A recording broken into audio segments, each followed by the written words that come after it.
huwag tayong papayag, lalong-lalo na dun sa mga hinihiling nilang pagbabago sa saligang batas dahil kakailanganin ng mga pagbabagong ito ang ating pagsasang-ayon. Ang pagsasang-ayon na yan ay magagawa sa plebisito. Now, assuming yan po ang gagawin nila. Kung matuloy ang impeachment at maging successful ito, mababakante ang pwesto ng vice-presidente. Kapag bakante ang pwesto ng vice-presidente, ang ating Pangulo ang siyang magtatalaga kung sino ang papalit. At pipili lang siya either from Congress or the Senate. O nakikita niyo na kung saan pumupunta ito. So mayroong double vetting na tayo on the possibility that changes to the Constitution will be proposed via People's Initiative. So medyo yung source na ito. Medyo credible naman po ang source na ito. Bago natin ituloy ang pahayag ni Attorney Trixie Cruz Angeles, kung bago ka lang sa aking YouTube channel baka pwede makahingi ng like at subscribe at click mo na rin ang notification bell para updated ka sa aking nilalabas na bagong video. Salamat po. Ang feeling of dissatisfaction na nararamdaman natin, tayong mga nandito, ay hindi po mawawala kaagad. May mga tao talaga na responsable para dito sa nararamdaman natin. May mga tao talaga na nilaklok natin sa posisyon sa lakas ng kanilang pangako na alam natin sa araw-araw they continue to disappoint. Tuloy-tuloy din po ang kanilang pag-fail sa atin. Tuloy-tuloy that they keep failing not just our expectations but not just the expectations that they fulfill their promises. Pero yung normal na expectations natin sa mga kawani ng gobyerno, sa mga opisyal ng gobyerno. Yung minimum na serbisyo na nga lang ang inaasahan natin, but every day they seem to be failing us. So wag po natin ilalayo sa ating isip na posible na habang tayo ay nagse-celebrate, sila ay tuloy-tuloy sa pagplano. Hindi natin sigurado kung ano ang magiging filings this December. Kasi may pasok po, di ba? After Christmas, mayroon pa pong ilang mga working days. Hindi natin alam kung anong mga reklamo ang maaaring maihain sa Kongreso o sa COMELEC. O mga petisyon na maaaring maihain over the holiday season. Habang tayo ay nagpaplano ng ireregalo natin sa isa't isa, nagpaplano sila how to perpetuate themselves in power. Lang po tayo tuloy ang ating panalangin sa Diyos na makapangyarihan na sana hindi magtagumpay ang mga ito. Dahil kung sakasakali, baka tuloy-tuloy ang feeling na ganito na we are continuously dissatisfied with the people that we have put in power. So, may mga naririnig po tayo, information that still needs to be doubly vetted. Ibig sabihin, na-vet ko na siya once. Pero kailangan pang isa pa, another round. May mga naririnig kami, mga plano over the holidays na baka by January, mabigla tayo. Na may mga moves na baguhin ang ating sariling batas, whether you like it or yes. Diba? At gagawin nila ito by a new means, a means na na-pick up pa nila sa atin, People's Initiative. So, kung tuloy ito, kung matuloy ang ganitong mga plano nila, may pagkakataon pa rin tayong tutulan nito. At ang pinaka-epektibo na pagtututol nito ay doon sa ating pagsasalita. Tuloy-tuloy po natin ipaalam sa ating mga overlords o sa mga taong may kapangyarihan na tuloy-tuloy ang kanilang pag-exercise ng kanilang power that we gave to them, na tuloy-tuloy pa rin nilang ine-exercise against us. Pwede pa rin tayong tumutol. May tiwala po tayo na ang mga puwersa, mga tao na may puwersa sa ilalim ng ating saligang batas na gumitna sa isang oppressive na gobyerno, para protektahan ng taong bayan ay tuloy-tuloy sa kanilang pag-observe sa mga pangyayari. Okay. So, muli, ang sinasabi lang po natin, let's be vigilant at kapag mayroon tayong nararamdaman na hindi tama silang ginagawa, kailangan magsalita. Kailangan ipaalam sa kanila. Pasko man ito at isa sa dapat naaalala natin itong Pasko is that we need to watch out for each other. Yun po ang pinakamahalaga dito. Mapabayaan man tayo ng mga taong makapangyarihan, hindi natin papabayaan ang isa't isa. Maraming salamat po sa end of sermon. Okay, let's go into your discussion. Kamusta naman po ang lahat?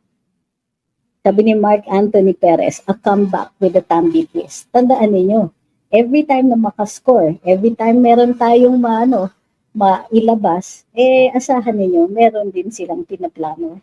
People who have power, people who exercise power, they will not give that up easily. So, ibig sabihin, if we win, we have to win decisively. So, kailangan maintindihan ng ating mga opisyales sa gobyerno that our opinion will continue to matter.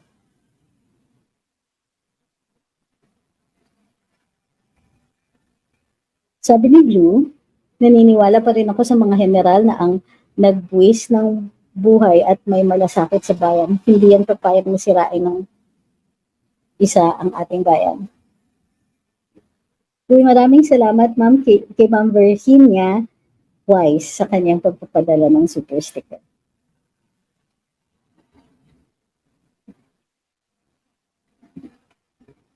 Sabi ni Ashi, paano kung nakagawa na sila ng bagong saligang batas? Ano ang mangyayari? Hindi pa natin alam ang nilalaman ng mga pinaplano nilang amendments to the Constitution. Kailangan ba natin para malaman natin kung ano ang epekto nito. Ngunit, ang kailangan din nating tutulan ay yung tilang malasikreto nilang pagpaparaan para magbago ito. Posibleng mag-file sila under People's Initiative kasi pwede naman po yun. Ang babantayan natin, sino ba ang boboto para dito? Kasi kailangan may plebisito, may referendum para doon. So, ang mahalaga dito ay hindi nila kayanin i-railroad itong mga pagbabagong ito sa atin.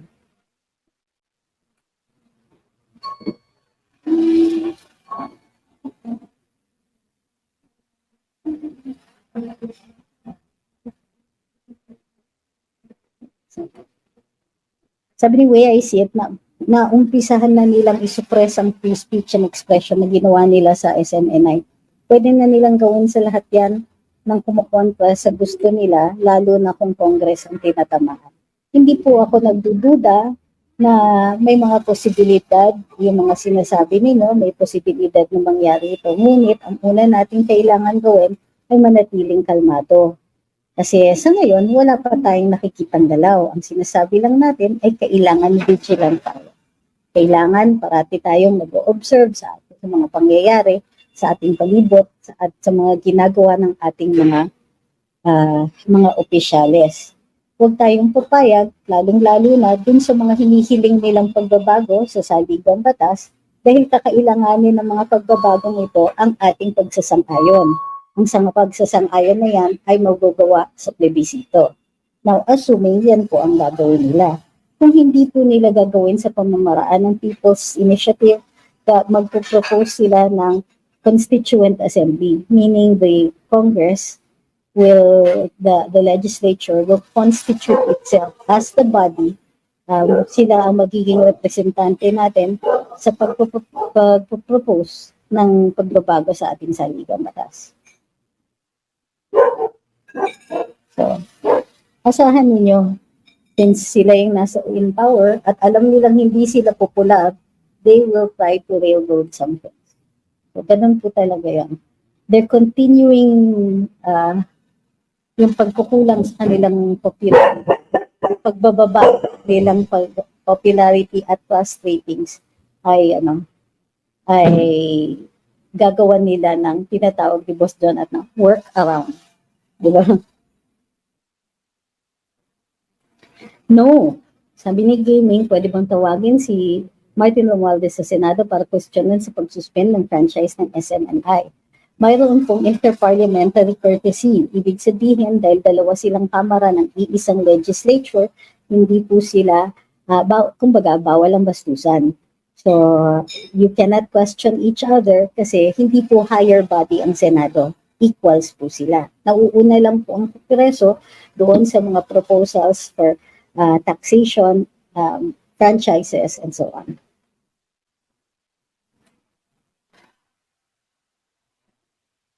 Sabi ni BM, napanood niyo ba ang video ni Maharlika? Can you confirm kung meron bang basehan ang lahat ng sentiments niya? We have to be specific. Di naman tayo magsasang-ayon sa lahat, di ba? Kailangan na bang magkaisa ang mga totoong may malasakit sa bayan? Kailangan naman parati ng pagkakaisa natin, no matter what happens. So, yes, kailangan din natin mapagpasensyahan ang mga kakampi natin. Posibleng hindi tayo nag-agree sa mga detalye, nag-agree naman tayo na hindi natin dapat tinatanggap yung mga pagpipilit at saka oppression ng mga opisyalis ng gobyerno.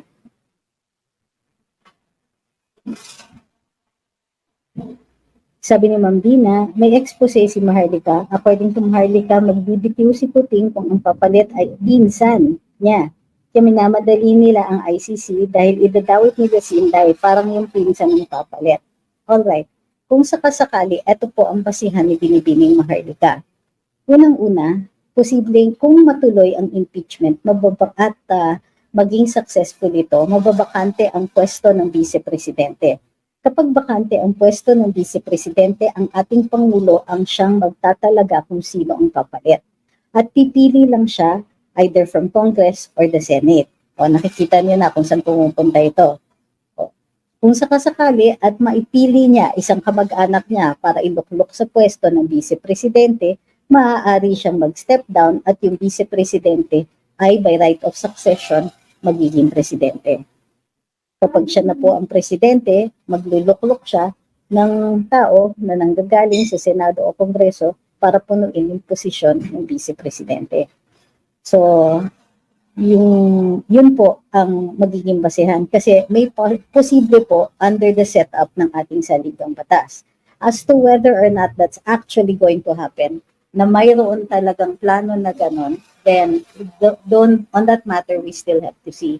Pero yun po ang ginagawang basihan ni Binibining Maharlika. Mismong sistema allows for something like that to happen.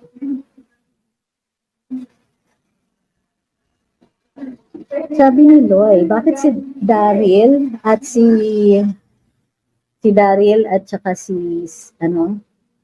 Senator Aimee daw, tinitira si Pebbles Duque. Very supporting kay Tatay Diggs and Sara, si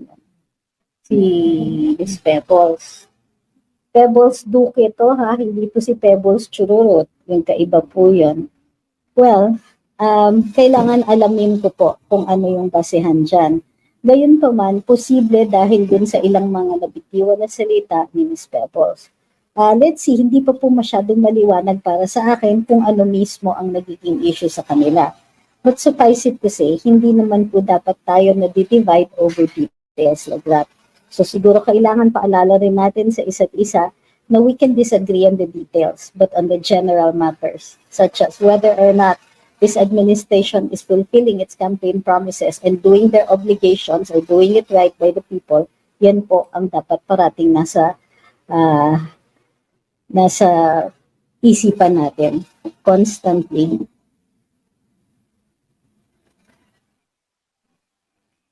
Sabi ni Sigrid, vigilance on the changes. We can't afford amendments that will favor corrupt players. Merry Christmas at Tricks and OBBS, watching from Florida. So, siguro, ang nakikita ko po kasi ay may mga tao na tumitira dun sa mga nagsasabi na DDS.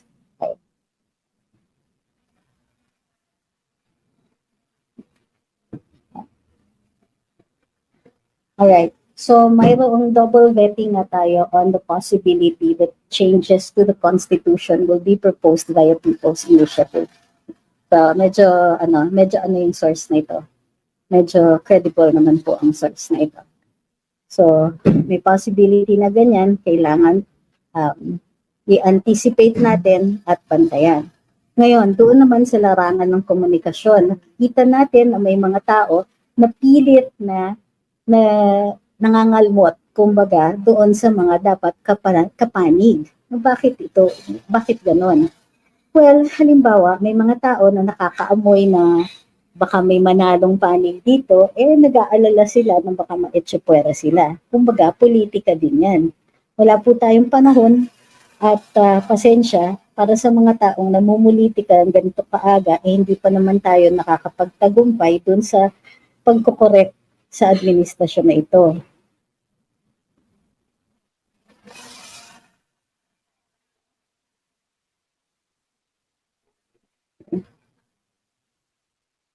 Sabi ni Maneka, when Pebbles Duque suggested that Direct Daryl Yap should include INEV, begging o direct smoothie, Pebbles Duque insulted Daryl Yap by saying puppet na director. Ayun, dinoljak na siya ni Direct. I see.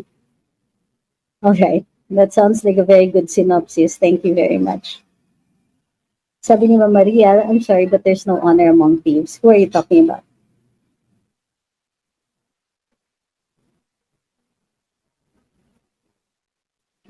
If you're going to ask me a question, make sure it doesn't come with an accusation because then I'm going to ignore you. Merry Christmas, Boss Mommy. Ay, hi kay John Paul. Hi sa mga anak. Hi sa mga kids. Did they get the cookies? I hope they got the cookies.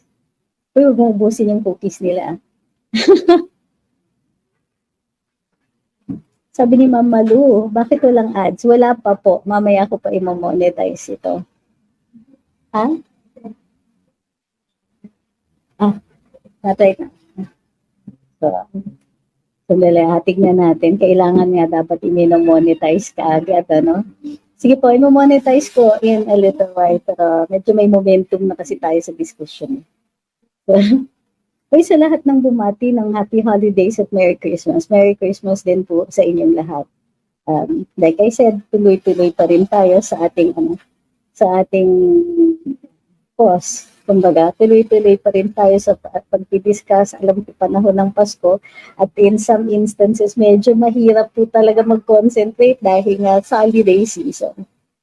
So, meron nagtanong kanina din sa aming sa Messenger na bakit daw kami nakadikit kay Presidente Duterte and that he doesn't look well and so on. Okay, number one, we saw him up close and personal and we know that he lost weight as part of his Getting Healthy program. Yeah, he's just, marami naman po nag-aalaga sa ating dating Pangulo. At the same time, we had an excellent discussion. It was a very, fulfilling discussion.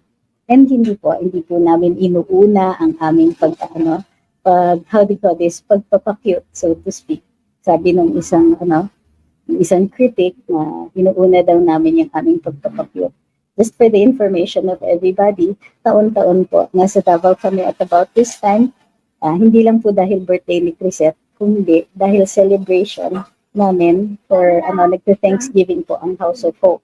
House of Hope is really the cancer ward of the Davao's main general hospital at nagko-contribute po kami dito taon-taon. We help raise money, we help raise awareness, and so every year nagkikita po kami doon. In turn, kami po ay nagpapasalamat doon sa medical staff, sa lahat po na tumutulong sa ating mga kababayan, sa mga bata na may cancer. Nagdagdag po ng panibagong cause ang ating Pangulo, mayroong balay dangupan para dito sa mga victims of sexual abuse. That's why konti lang po ang pictures namin. At yung mga pictures namin, puro yung kuya namin with the former president, kasi bawal po kunan ng pictures yung mga victims. And of course, we also don't want the cancer patients, hindi po namin nilalapitan talaga kasi, baka sila magkasakit, very compromised na ang kanilang immune system. So, the reason we were so happy is because every year, it's always a happy occasion para sa amin. Kahit ano man ang posisyon namin sa buhay, ang lagay namin every end of the year towards Christmas, towards Crisette's birthday, andyan po kami celebrating with people from House of Hope. Kung nagustuhan mo ang ganitong video, huwag kalimutan ang magkomento kung ano ang saloobin mo. Salamat po.